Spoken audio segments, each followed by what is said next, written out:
Hello, everyone. My name is Maxim. I'm a legal operations specialist here at Howley. Long time no see.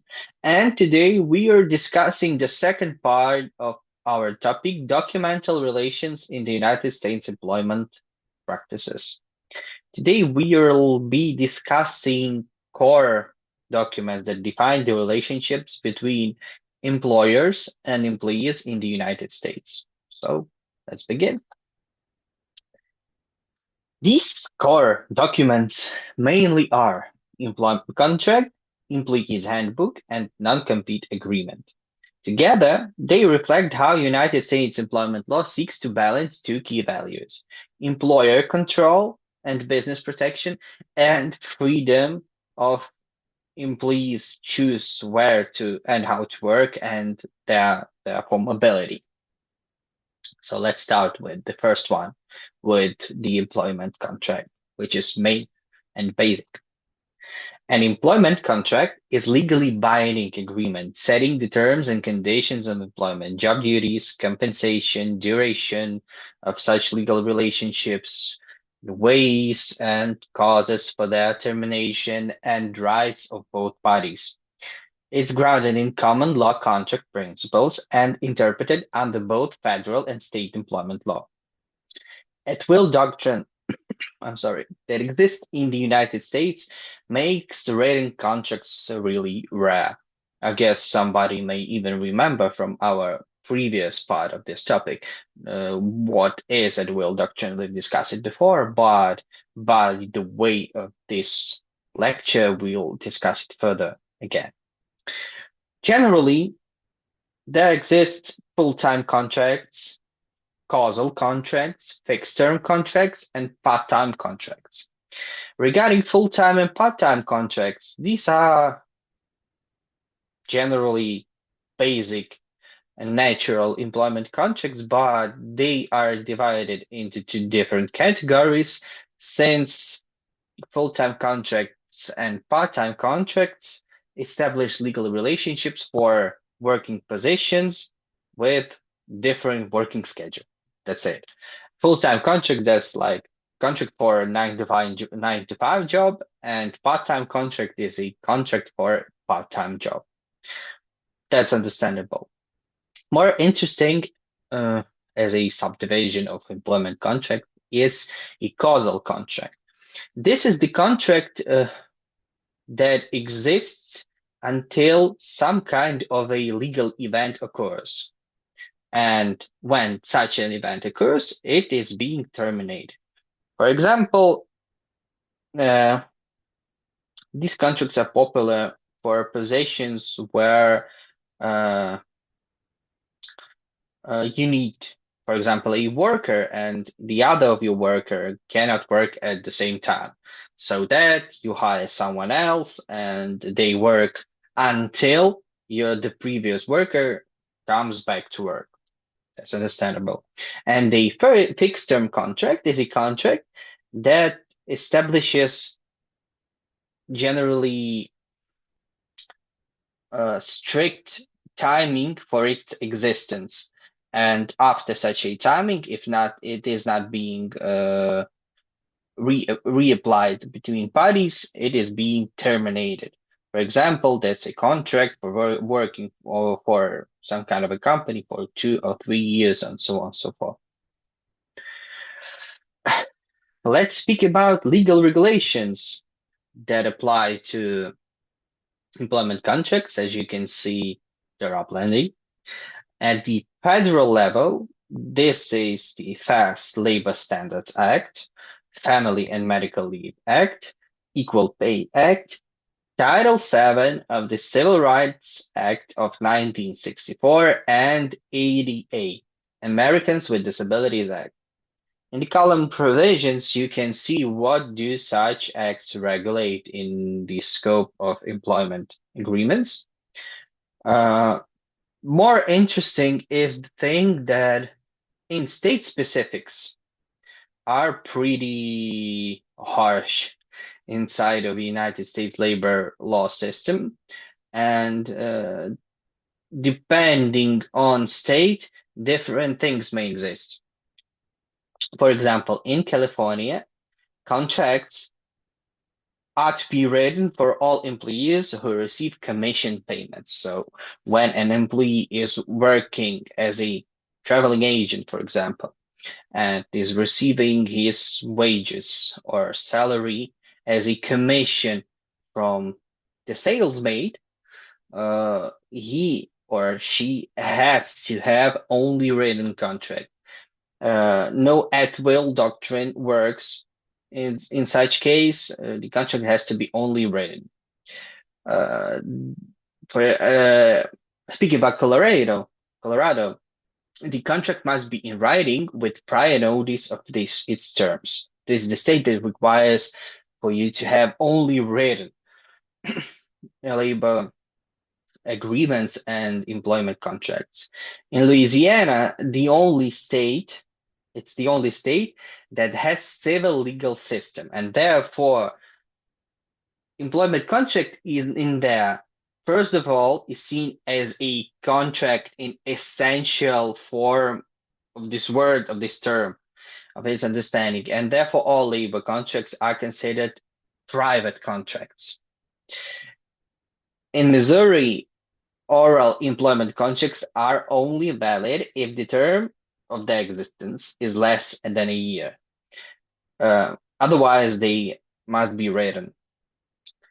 And in Montana, also, for example, that's the only state, not the only state, but the only state that truly does not at all have at will doctrine in their legal system. Therefore, the only state it is where after the probation, usually 12 months, dismissal of the employee or termination of employment contract is possible only for a good cause. Good cause is the term that describes termination from job by the provisions that are prescribed by law and that are prescribed generally by legal customs. But the question of the good cause is really important. Courts generally always consider questions of determination, mostly in all the United States, if such a determination had been conducted on a good cause. It's pretty wide term, and we honestly need another election just to briefly describe it and explain what a good cause is, if we want really to understand it, but it's getting out of our topic for today. Typical contents and structure of employment contracts are, as we've discussed it before, the contract generally includes job title and duties, compensations, bonuses and benefits, work schedule and overtime issues regarding payment for overtimes and so on and so forth. Terms and duration, such a contract, termination clauses, why such contract, on what basis it can be terminated, confidentiality and intellectual property clauses, and non-compete clauses. We'll speak about non-compete clauses further in our lecture. So, but there is a thing to remember. There always is a thing to remember, but in here, we need to pinpoint on the fact that American law perceives any agreements concluded between any parties from the point of view of private contract law. In European legal system, it is legal basis for a labor contract is also considered civil contract law based, but such contracts have much more strict regulations, since this is a question of protecting rights of an employee. But in the United States, it is all based on an understanding of the foundations of civil law in the context of its contractual legal relationships. Thus, the parties are free, even in employment contract, to stipulate other working conditions or other conditions that are of interest to the parties, if such are not limited by law or are not directly prohibited by law. I guess that's understandable. Next comes the Employee's Handbook. The Employee Handbook is a policy document, not usually a contract, that explains how the organization functions day to day. It sets out policies, expectations, and legal obligations under federal labor and civil rights laws. Also, a thing to remember regarding this thing, despite the fact that such a document is not legally binding, again, from the point of view of American legal tradition, it is a part of employment agreement, always, despite of what's written in it. Even if there's a special indication that this document does not form legal relationships and legal relation, so that the thing is that in the event of any disputes, the courts still consider this document uh, as one that forms labor legal relationships and establishes the procedure for the employee to perform his labor function. Uh, Such a document is the one that shapes generally how one should work, what responsibilities, obligations, and rights currently generally on a workplace one has, and so on and so forth. Therefore, this document is also one of the utmost importance. Its basic context are pretty simple. That's company mission and values. Everyone knows about the corporate things. The code of conduct, dress code, workplace safety, attendance at time of policies, anti-discrimination and harassment policies. For example, it's ADA also and Age Discrimination in Employee Act, disciplinary and grievance procedures, and benefits and leave provisions. These all are packed inside the employee's handbook.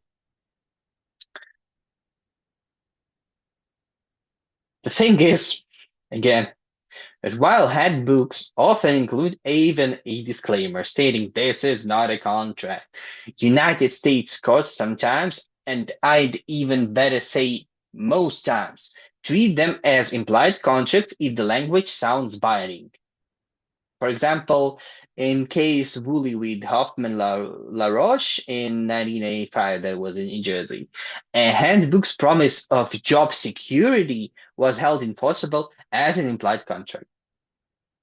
This is the question on how, in the United States and generally in the Anglo-Saxon legal system at all, contract is being understood. It's much more deeper than in Europe. The thing is that even if, for example, employer promised Mr. LaRoche in that case a job security only in employee's handbook and not directly to him, but like other workers also had the same employee's handbooks. Such promise has to be fulfilled because you promised it, you made a contract. So that's really deep understanding. To get out of this, employers really often use two disclaimers in employees' handbooks that the handbook does not alter at will stages, and the employer may change policies at any time. These two are additional to the disclaimer. This is not a contract, but still, the court's position, the judicial position in the United States is completely different. So that's like that. Uh, and also to understand why really this document is one of the utmost importance is that it's not completely, but mainly regulated by federal law. The provisions uh, regarding this document. I'm sorry, may be found in the Equal Employment Opportunity Commission Acts, Occupational Safety and Health Act, OSHA. It's, I guess everyone knows what OSHA is, the National Labor Relations Act, and the FMLA. These all laws govern even employees' handbook contents and provisions. So even thus, it's a private document. There are no regulations on its special form, but the question of its contents, I'm sorry, is really strictly regulated by law in the United States. Now we go into the non-compete agreement things. A non-compete agreement restricts an employee from working for competitors or starting a competing business after leaving their job, after leaving the company. It usually defines durations, geographic scope, type of restricted activity, and so on and so forth. Employers justify non-compete agreements as protection for trade secrets under the Defense Trade Secrets Act, customer relationships, and business goodwill. Business goodwill is also another term that needs another lection to be really explained, but in general, business goodwill is a way of behavior where you uh, perceive fair competition before unfair practices in handling any business. That's a term and thing that comes outside of legal customs and case law in the United States, and it's pretty complex. But in general, it is what it is. At federal level, such agreements are regulated pretty generally, I'd rather say. Mostly they are regulated by on the state level, and these regulations in the state level, they are mainly connected to allowing non-compete agreements and provisions inside employment agreements, forbidding them at all or allowing them to some point.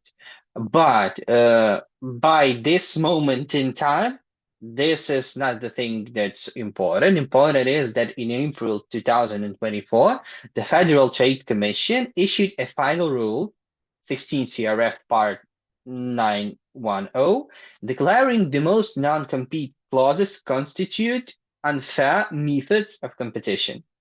So that all the new non-competition clauses and agreements are unfair under the FTC's point of view, and such a rule would effectively ban new non-competes nationwide, and also the old ones in some instances, and require employers to resign existing ones, except for a narrow category of senior executives, like senior ones, the cool ones. But now there are a lot of litigation regarding this rule. There is, I'm sorry, a lot of litigation regarding this rule, and the court proceedings are going on, so we'll see. But the thing is that like 80% that there'll be no non-compete clauses and agreements in close future in the United States. Regarding non-compete clause, I've spoke about it, but I think that generally it requires additional explanation. A non-compete clause is usually a section or a paragraph within another employment-related document. Common places of where you may find such clauses. Employment contracts, of course, that's understandable. Offer letters, that's interesting. We've spoke about them previously in our previous lecture, but offer letters, especially for senior positions where the references where the offer references for post-employment restrictions may include non-compete provisions. Independent contractor agreements. They It's popular for independent contractors to protect hiring companies' client base or proprietary information. Confidentiality or intellectual property agreements. You may find such clauses in there. Severance or separation agreements. You also may find a lot of such clauses in there, but I again need to pinpoint that that's only the question of time where they'll stop existing. So generally, a non-compete clause is embedded within a broader legal document. It is not standalone, but part of a larger contractual relationships. Uh, I I need to say also that questions regarding their legal force and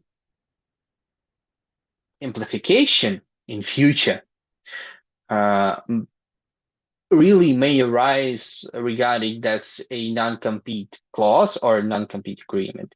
Non-compete agreement has much more legal force at practice since it stipulates non-compete issues separately from other documents. But if it's a part, for example, for of a employment contract, and it's seen unfair, then only the non-compete provisions may be halted and issued unfair by court, but not the rest of a employment contract. Also, we'll need to place word about non-disclosure agreements. The NDA is an interesting theme, but since the scope of our discussion right now is the questions of employment, I only briefly describe you the NDA, since under legal science, I'd rather say the non-disclosure agreement is more civil regulated agreement than labor regulated agreement, but of course it is used in legal relationships that arise from labor law issues. So a non-disclosure agreement, NDA, is a legally binding contract that protects confidential or proprietary information shared between parties and typically between an employer and employee or between two businesses. It defines what information is confidential, how it may be used, and for how long it must be kept in secret. In the United States, NDAs are regulated by National Labor Relations Act, Defense Trade Secrets Act, FTC Act, that's understandable, Freedom of Information Act, and National Labor Relations Act. The thing that I need to pinpoint in here, that a non-disclosure agreement should and has to be separated from the agreements that protect intellectual property. That's really an important thing, since a non-disclosure agreement may protect only the information that inside of a company is somehow important, or the information that is being used by company for its trade practices.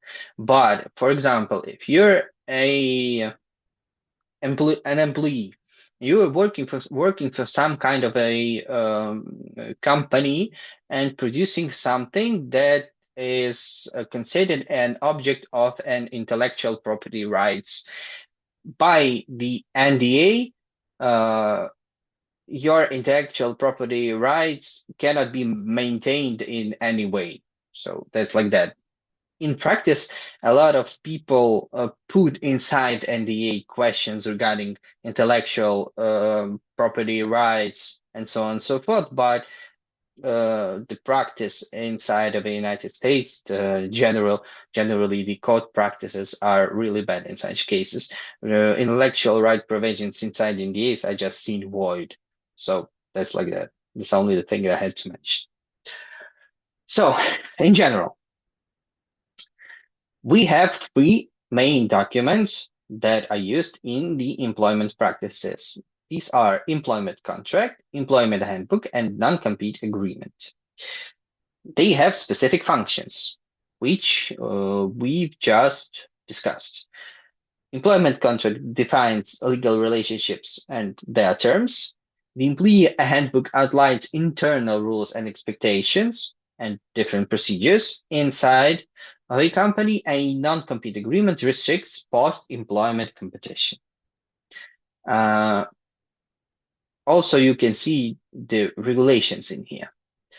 The thing to remember is, as I've said before, there is also a thing to remember that generally legal relationships in a labor sphere at all, and as a part of labor sphere, the sphere of employment are really huge and really wide. These are only main and core documents that regulate these relationships. And if the stars will be on sky, we'll in future discuss another documents that are used in such spheres of law as labor and employment. So I hope that had been an interesting time for you. You got something interesting for yourself. See you again, I hope soon.